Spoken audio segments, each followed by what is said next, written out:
E se uma sentença contra um povo inteiro pudesse nascer não de uma guerra, mas de um orgulho ferido? E se o futuro fosse decidido em corredores de pedra, com um selo pressionado em cera quente, e o mundo lá fora só descobrisse quando já fosse tarde? E se, no centro de um império que parecia eterno, a virada começasse numa noite em que um rei simplesmente não conseguia dormir? E se a pessoa que poderia mudar tudo precisasse entrar numa sala onde ninguém entrava sem ser chamado, sabendo que um passo errado poderia custar a vida? O Império Persa parecia feito para durar mais do que os homens. Era estrada sobre estrada, muralha sobre muralha, província sobre província, uma máquina de ordem alimentada por decretos. E no coração dessa ordem havia Suzã, a cidadela real, uma cidade onde o palácio não era apenas morada de rei, mas vitrine de poder. Ali, o brilho do luxo escondia o peso das regras. Ali, o perfume das festas podia disfarçar o som seco de sentenças. Tudo começa com uma celebração que dura tempo demais. No terceiro ano do reinado de Xerxes, o rei oferece um grande banquete aos seus oficiais e líderes. Uma exibição de riqueza, força, domínio. As palavras do texto deixam claro: não é só festa, é demonstração. O rei mostra a glória de seu reino e o esplendor de sua majestade por muitos dias.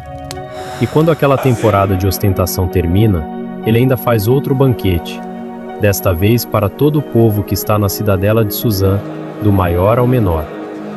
Imagine o pátio do palácio, colunas, tecidos finos, o som de copos, a luz refletida em metais trabalhados, e uma sensação no ar de que ali ninguém é pequeno enquanto a mesa do rei está posta.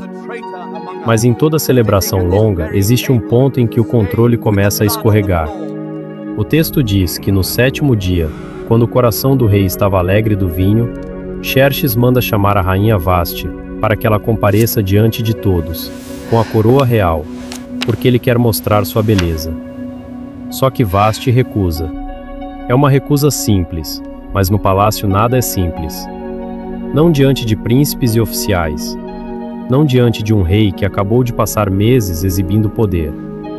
A recusa vira um incêndio silencioso, porque ameaça um princípio, a imagem pública da autoridade.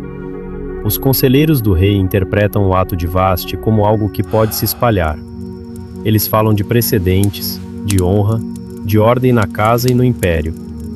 E assim, o que começa numa recusa termina numa decisão oficial. Vasti é removida da posição de rainha e um decreto percorre as províncias. O palácio volta a respirar, como se a engrenagem tivesse sido ajustada. Mas o vazio deixado por Vasti não fica vazio por muito tempo. Então vem a busca.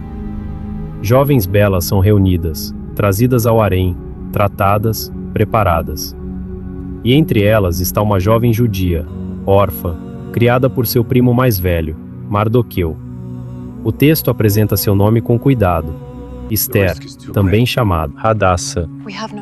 Ela vive em Suzã. Ela faz parte de um povo que existe ali como diáspora, espalhado, vulnerável, muitas vezes invisível aos olhos do poder. Mardoqueu a cria como filha. E quando Esther é levada para o palácio, ele a orienta. Não revele sua origem. Não diga de que povo ela é. Não é o jogo. É sobrevivência. No Império, identidades podem ser armas, nas mãos erradas. Esther entra no processo. Ela encontra favor aos olhos de Hegai, o responsável pelas mulheres. Recebe cuidados, alimentos, tudo o que é necessário. O texto não diz que ela escolheu esse caminho. Diz que ela foi levada. E mesmo assim, dentro do que não controla, ela age com sabedoria. Uma sabedoria discreta, que não faz barulho. Chega o dia em que Esther vai ao rei.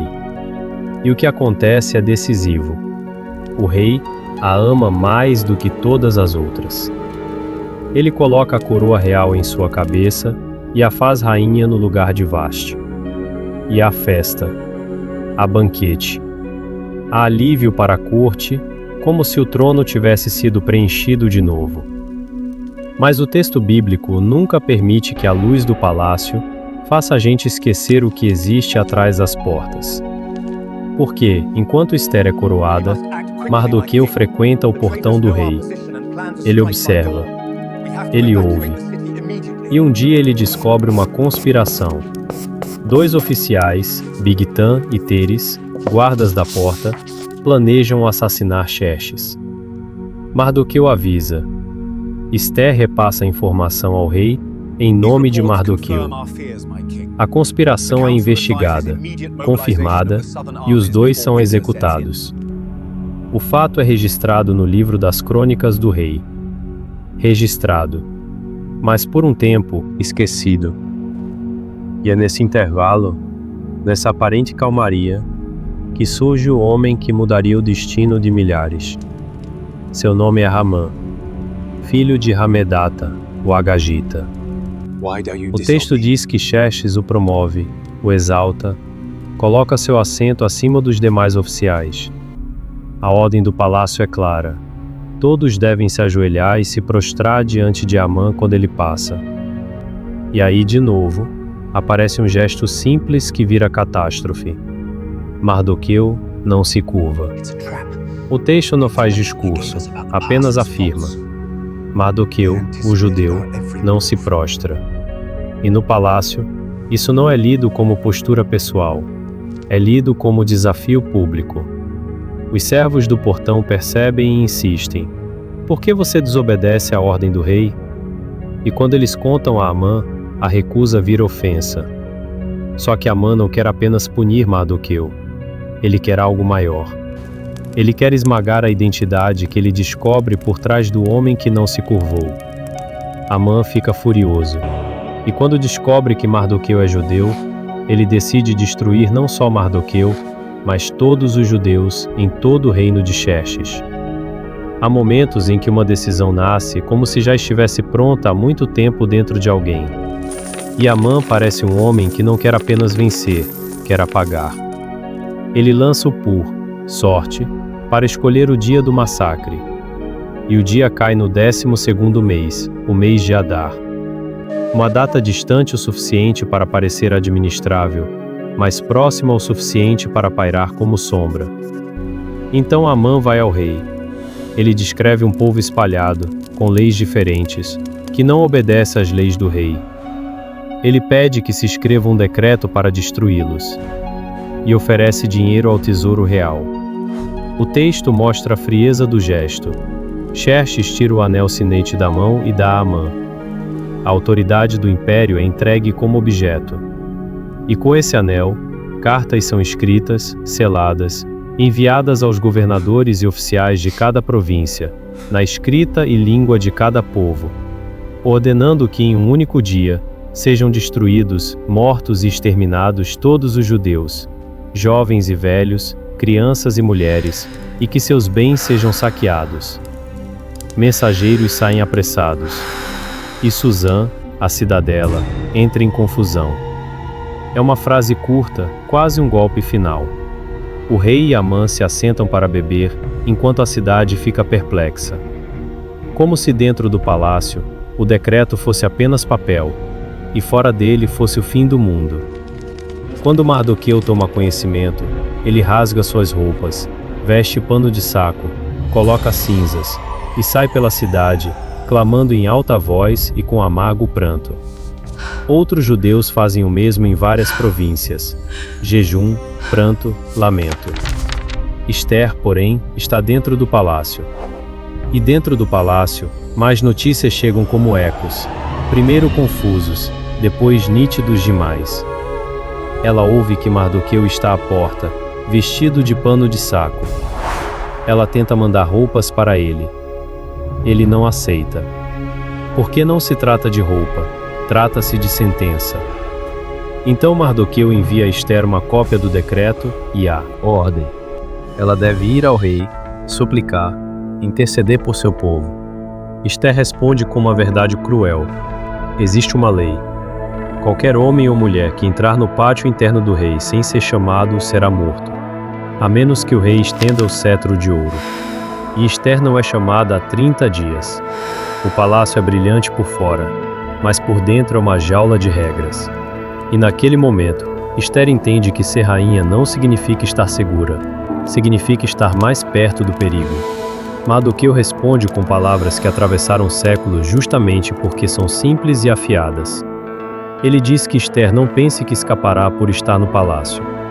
Ele diz que se ela ficar calada, socorro e livramento virão de outra parte, mas ela e a família de seu pai perecerão.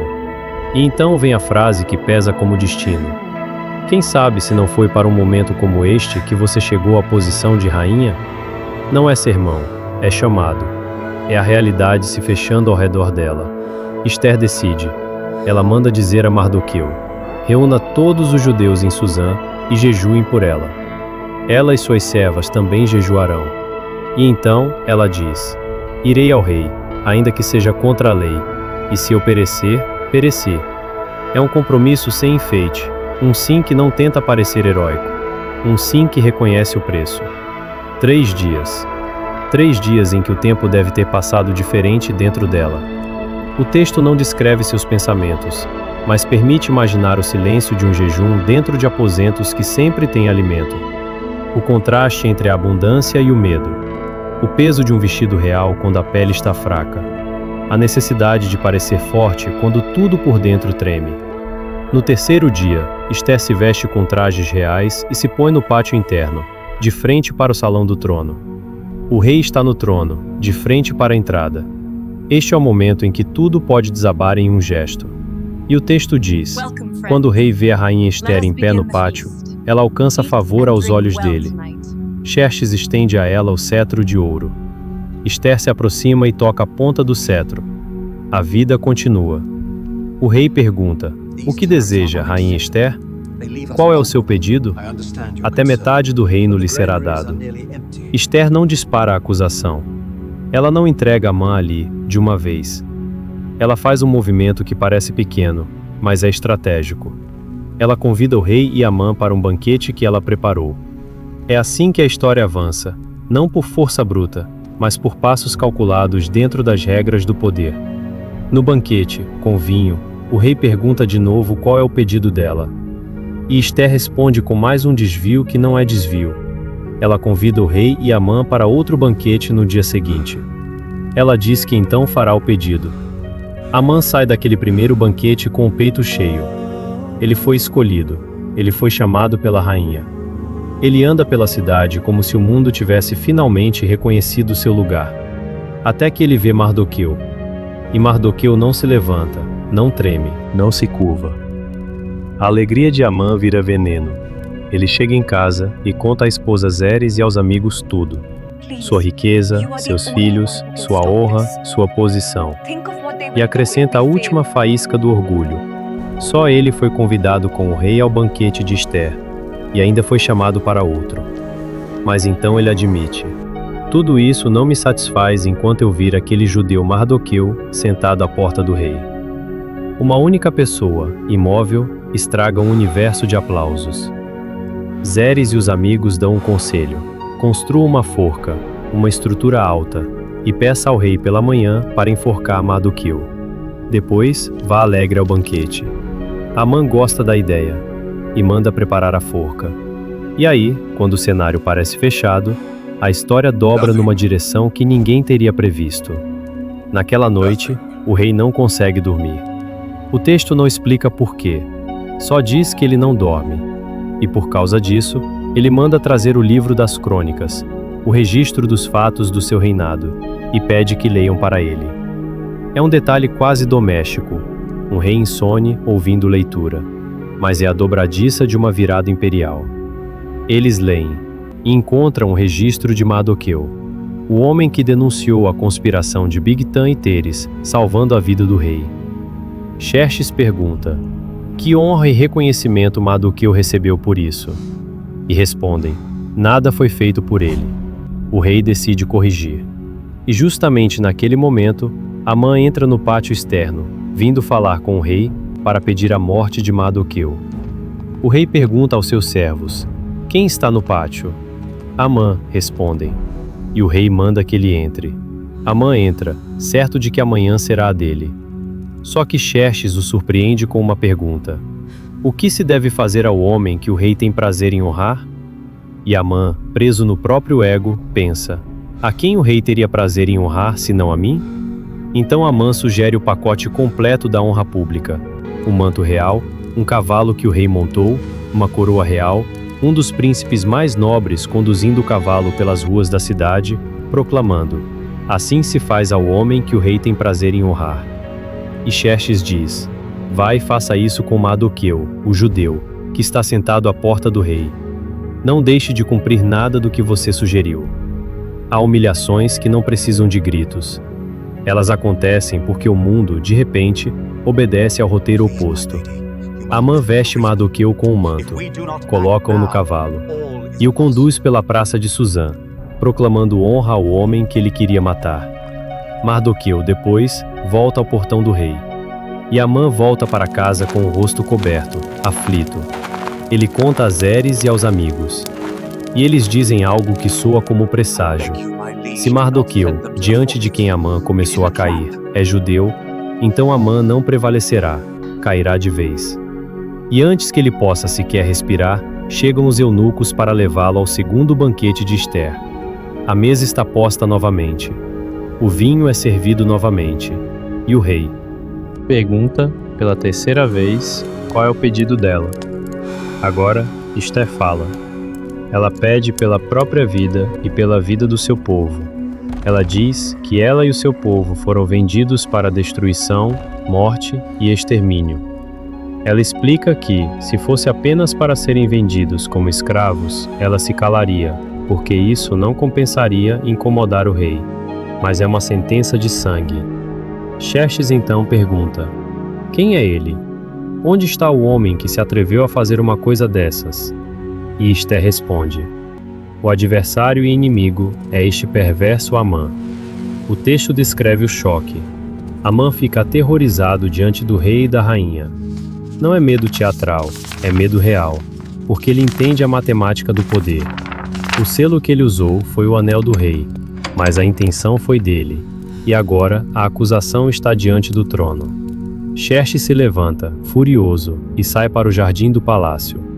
O ar do lado de fora deve ter batido no rosto dele como água fria. E Amã fica, suplicando a Ester por sua vida. E acontece um instante fatídico. Quando o rei volta do jardim ao salão do banquete, ele vê Amã caído sobre o divã onde Ester estava reclinada. O rei interpreta como afronta. O texto registra a frase com dureza: será que ele ainda vai atacar a rainha na minha presença, dentro do meu palácio? E a sentença cai rápido. O rosto de Amã é coberto. Um dos eunucos menciona a forca que Amã preparou para Mardoqueu, aquele que falou em favor do rei. Xerxes ordena: enforquem Amã nela. E assim, o homem que selou um decreto de morte termina pendurado no instrumento que preparou para o outro. A ira do rei se aplaca. Mas há um problema que nem a queda de Amã resolve imediatamente. Na Pérsia, um decreto selado com o anel do rei não pode ser revogado. O texto não deixa a história virar mágica. A burocracia do império é uma prisão. A lei persa é firme, e o que foi enviado a todas as províncias não desaparece só porque o autor caiu. Xerxes dá a Ester a casa de Amã, e Ester revela que Mardoqueu é seu parente. O rei tira o anel sinete que havia tomado de Amã e o entrega a Mardoqueu. Ester coloca Mardoqueu sobre a propriedade de Amã. Mas o dia marcado ainda existe. Ester volta a falar com o rei. Ela se lança aos pés dele, chora, suplica que ele anule o plano de Amã contra os judeus. O rei estende o cetro de ouro de novo. Ester se levanta. Então Xerxes propõe o caminho possível dentro da lei. Escrevam outro decreto, em nome do rei, selado com o anel real, permitindo que os judeus se defendam. Escribas são chamados. Cartas são escritas em todas as línguas para todas as províncias. O novo decreto permite que os judeus, em cada cidade, se reúnam e protejam suas vidas, destruindo qualquer força armada que os atacasse, inclusive mulheres e crianças do lado agressor e que saqueassem seus bens. uma linguagem jurídica de guerra defensiva, em resposta ao primeiro decreto. Mensageiros saem novamente, montados em cavalos velozes. E o texto descreve a mudança de atmosfera, em Suzã, a alegria e honra para os judeus. Muitos se alegram, muitos, em várias partes, passam a temer os judeus, porque percebem que a maré virou. Mardoqueu sai da presença do rei com manto real azul e branco, com grande coroa de ouro e capa de linho e púrpura. Suzã se alegra. Os judeus têm luz, alegria, júbilo e honra.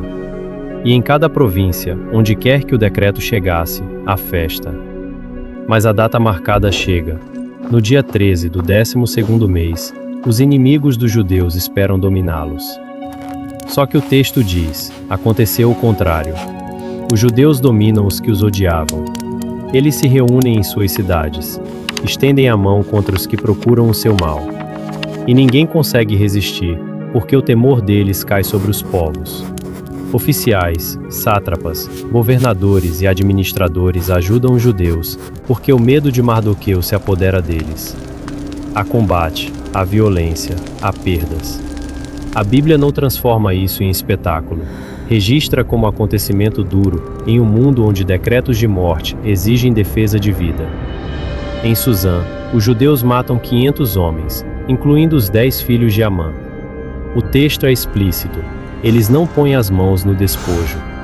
Isso é repetido, como se a narrativa quisesse deixar claro que não era um saque motivado por ganância, mas uma ação de sobrevivência e segurança. Esté pede ao rei que a permissão de defesa se estenda por mais um dia em Suzã, e que os 10 filhos de Amã sejam enforcados. O rei concede, e a cidade vive mais um dia sob o peso dessa correção histórica. Nas províncias, os judeus também se defendem, e novamente o texto diz que não tomaram o despojo. Eles descansam no dia seguinte e fazem desse dia um tempo de alegria e festa. Mardoqueu registra esses acontecimentos e envia cartas a todos os judeus, perto e longe, estabelecendo que, todos os anos, celebrem aqueles dias como Purim, porque a sorte lançada contra eles foi revertida, e a tristeza virou alegria. O luto virou dia de festa. E a história termina com Mardoqueu elevado em posição, grande entre os judeus, respeitado por muitos, buscando o bem-estar do seu povo e falando de paz. Não é um final com fogos, é um final com sobrevivência. Porque no mundo de Ester, o mal não foi derrotado por um exército imenso vindo do nada. Foi enfrentado dentro das engrenagens do poder, no limite das leis, no risco de uma porta que não podia ser atravessada sem convite. Foi revertido por coragem silenciosa, por tempo certo, por palavras ditas na hora em que calar significaria desaparecer. E, quando o pó baixa, a pergunta que fica não é sobre banquetes, é sobre o instante em que uma pessoa decide entrar no pátio interno, sabendo que talvez não saia viva. E descobre que o destino, às vezes, muda por causa de um passo.